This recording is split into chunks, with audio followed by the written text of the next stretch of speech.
કે જ્યાં અરવલ્લી પોલીસને એક મોટી સફળતા મળી હોવાના સમાચાર જે છે તે પ્રાપ્ત થઈ રહ્યા છે। આમાં ચોક્કસ બાતમી હતી અમારી પાસે અને આ કેટલી વખત લઈ આવ્યો છે, આ એક અમારો તપાસનો વિષય છે।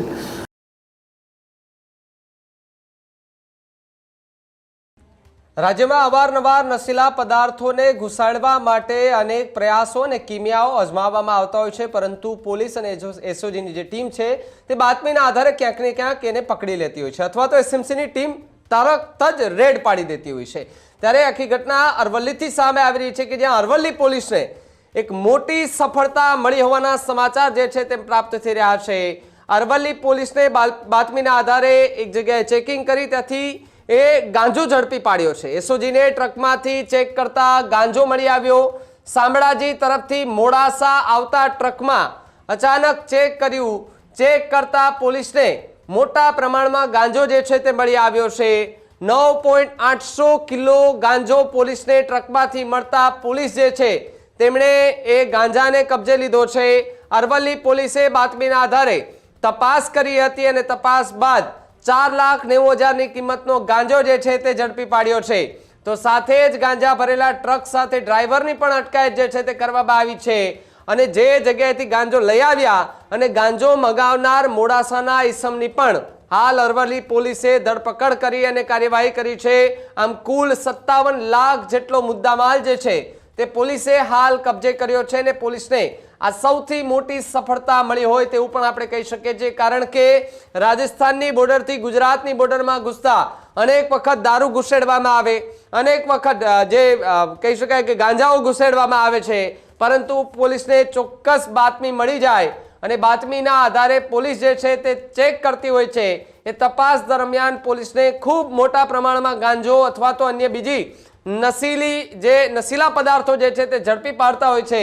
ત્યારે 3 થી 4 ડબ્બા ભરાય તેટલું ગાંજો જે છે તે ઝડપી પાડવામાં આવ્યો છે। લાખો રૂપિયાનો ગાંજો ઝડપી પાડવામાં આવ્યો છે। જે વ્યક્તિએ મગાવ્યો હતો ગાંજો તેની તો ધરપકડ થઈ છે। જે ટ્રકની અંદર જે ગુજરાતના એ વિસ્તાર મોડાસામાં લઈ જવાનો હતો ત્યાં તો પહોંચ્યો નહીં, પરંતુ એ ગાંજા સાથે ઈસમ અને ટ્રક ડ્રાઈવર એ પોલીસ સ્ટેશન અને હવે જેલના સળિયા પાછળ જરૂર ધકેલાઈ જશે।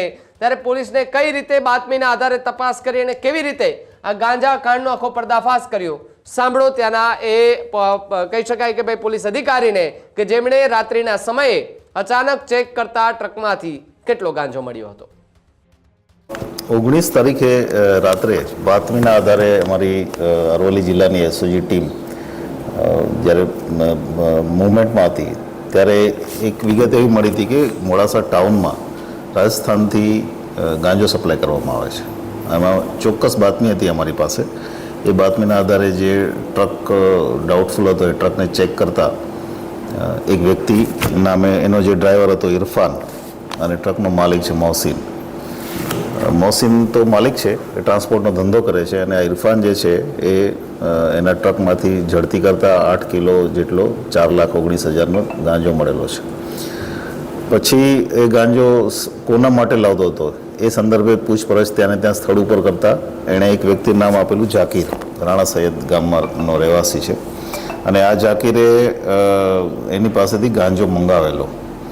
એટલે એસઓજીની ટીમે ત્યાં ફરીથી વોચ ગોઠવી અને કારણ કે જાકીરે ગાંજો લેવા અમુક જગ્યાએ આવવાનો હતો મોડાસામાં જ, એને કારણે થઈ અને એને જાકીર જેવો આવ્યો પિકઅપ ડાલુ લઈને એટલે તરત જાકીરને પણ પકડી લીધો છે।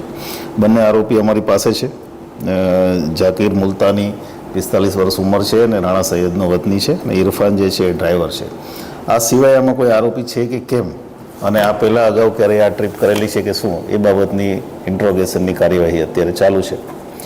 સાથે સાથે એ જ સમયે 19 તારીખે જ દિવસના સમયમાં એસઓજી પાસે ચોક્કસ એવી બાતમી હતી કે એક ખેતરમાં કોઈ ગાંજો વાવેલો છે અને એના આધારે માલપુર પોલીસ સ્ટેશન વિસ્તારમાં એ ખેતરમાં એસઓજી ડ્રોનથી પણ અને પોતાની રીતે સર્વેલન્સ કરતા ભાવેશભાઈ મારીવાડ એણે પોતાના કપાસના ખેતરમાં ગાંજાના છોડ વાવેલા અને એ 416 ગ્રામ ગાંજો એ પણ અમે કબજે લીધો છે, જેની કિંમત 24,000 થાય છે।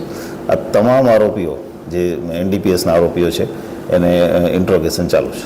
સાહેબ, આ જે ટ્રકમાં વહન કરતા હતા ગાંજો, એ ટ્રક માલિકની જાણ બહાર હતું કે જાણ બહાર? એ અમારી તપાસમાં આવશે. હજી અમારે આની રિમાન્ડ ઇન્ટ્રોગેશન અગાઉ પણ આમાં બીજા કોણ કોણ છે ટ્રક માલિક ઉપરાંત અને આ કેટલી વખત લઈ આવ્યો છે, આ એક અમારો તપાસનો વિષય છે. આ જે ગાંજો સપ્લાયર હતો એનું નામ અમને મળ્યું છે. એ માણસ રાજસ્થાનનો છે, રાજસમંદ જિલ્લાનો, અને એને શોધવા માટે ટીમો અત્યારે કામ કરી રહી છે.